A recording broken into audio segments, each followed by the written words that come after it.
কিতাব নাজিল হয়েছে মহাপরাক্রমশালী মহাবিজ্ঞানী আল্লাহর নিকট হতে। আমি তোমার প্রতি এই কিতাব অবতীর্ণ করেছি সত্যতা সহকারে।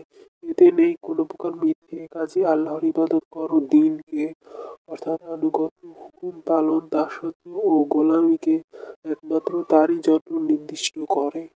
জেনে রাখো, খালেস দ্বীন কেবল আল্লাহরই জন্য।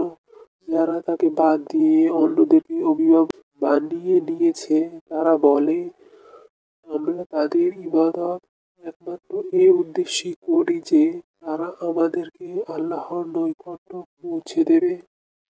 সত্য পথ থেকে সরে গিয়ে মিথ্যে পথ ও মতের জন্ম দিয়ে তারা যে মতভেদ করেছে, আল্লাহ তার চূড়ান্ত ফয়সালা করে দেবেন।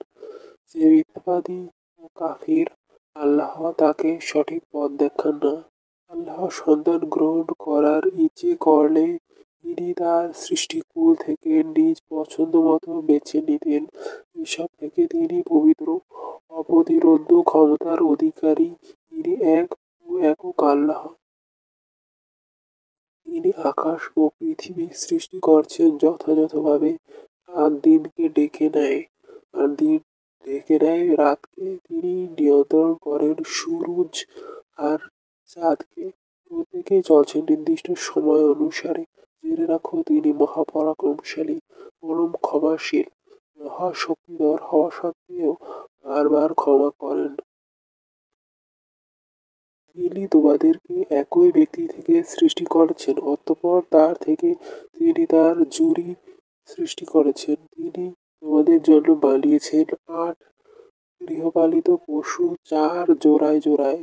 তিনি তোমাদেরকে সৃষ্টি করেছেন তোমাদের মায়ের গর্ভে এক এক পর্যায়ে এক এক আকৃতি দিয়ে তিনটি অন্ধকার আবরণের মধ্যে। এই হলো তোমাদের প্রতিপালক, সর্বময় কর্তৃত্ব তারই। তিনি ছাড়া সত্যিকারের কোনো ইলাহ নেই।